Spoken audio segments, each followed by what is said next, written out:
تعالوا بينا نعمل الليفت بطريقة المحلات، وهقول لكم على سر المحلات. كمان هنعمل مع بعض الليفت السريع، وهنعمل مع بعض الليفت المتماسك اللي يعيش معانا لشهر رمضان وما يتهريش مننا. حطيت حبايتين من البنجر على المية تكون بتغلي، طبعا نغسل البنجر كويس جدا. معانا هنا بقى ايه الليفت والجزر زي ما انتم شايفين. هي مش كمية كبيرة قوي، بس هنعمل منها كمية كبيرة. هنعمل الليفت السريع، وهنعمل كمان الليفت اللي يعيش معانا شهر رمضان.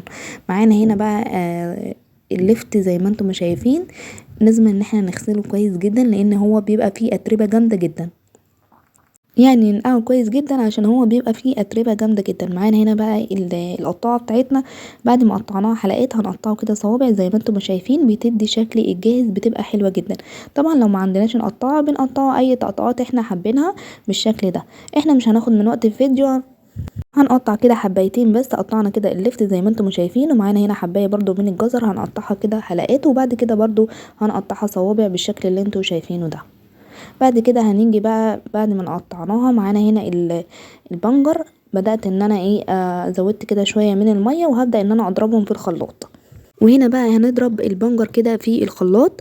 هنا عايزه اقول لكم ان البنجر لما بيتضرب في الخلاط بيدي اللون الروز الجميل اللي انتوا شايفينه ده، احسن بكتير لما بنحط كده البنجر على الليفت. بصراحه ما بيديش اللون اللي هو القوي ده الجميل اللي يخلي الليفت تحفه جدا. حطيت بقى معلقه من الخل، هضيف بقى 4 ليمونات زي ما انتم شايفين كده، وكمان هحط معلقه من الهريسه، لان هنا انا هعمل الليفت اللي هو السريع لازم نحط له معلقه من الهريسه. كمان المشكل الليفت اللي هو بيبقى مشكل يعني شكليه جزر وليفت فبنحط له هريسه، لكن الليفت اللي هو يبقى ساده ما بنضيفش الهريسه خالص.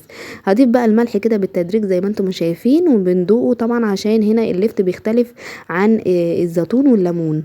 معانا هنا بقى الازازه هنبدا ان احنا نعبي فيها. عايزه اقول لكم ان هنا المخلل في الازازه بيبقى ليه طعم تاني خالص. عبي كده بقى في الازازه وسمي بالله كده وصلي على الرسول، وهنبدا ان احنا نعبيه كده بالشكل اللي انتوا شايفينه كده. نشكله بقى يعني رق كده جزر ورق كده لفت بالشكل اللي انتوا شايفينه ده. قبل كده عملت معاكم اللي هو المخلل الفلفل برضو في الازازه، كان تحفه جدا. كان شايفين لونه وكان طعمه. عايزه اقولك هنا بقى الازازه بعد ما بتتعبى بقى ويستوي يعني تيجي تفتحي كده الازازه بتبقى عامله زي ازازه البيبسي بالظبط. الطعم بيبقى مختلف جدا.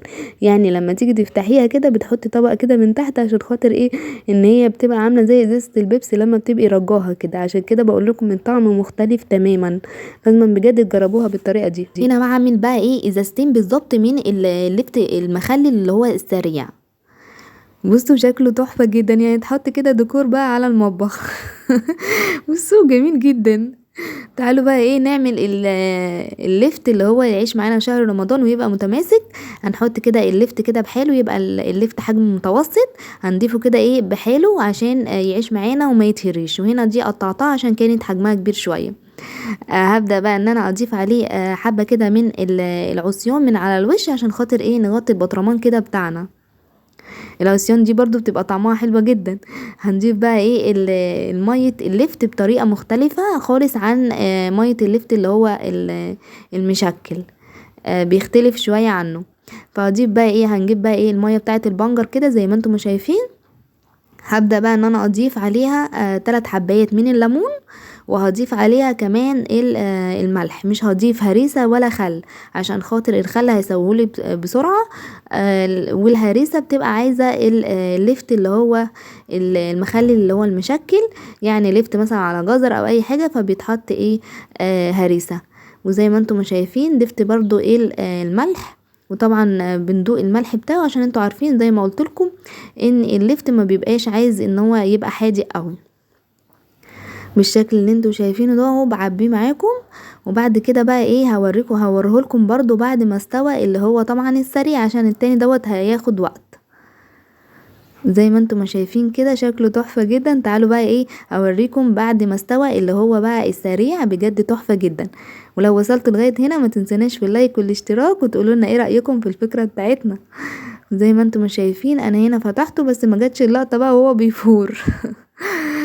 هنا هبدأ ان انا افتحها كده بالمقص، وبنعبيه عادي في بطرمانها عادي خالص جدا. اما كمان بقى بالنسبه اللي هو اللفت اللي عملناه لشهر رمضان اللي هو يعيش معاكم لشهر رمضان، بعد ما بيستوي بنبدا ان احنا نقطعه عادي بالقطاعه وهيتقطع وهيبقى جميل جدا. هنا بقى ايه، شايفين اللفت تحفه جدا، بقربه لكم بصوا لونه بجد جميل، لونه تحفه يعني لون الرز الجميل ومستوي طعمه جميل جدا.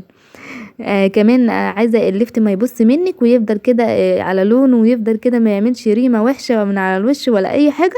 تاخدي كده بمعلقه تبقى ناشفه ويفضل معاكي المخلل، يبقى ما يجرالهوش اي حاجه، يبقى زي ما هو بالظبط. يا رب يكون عجبكم فكرتنا، ونشوفكم ان شاء الله في فيديو جديد بمشيئه الله.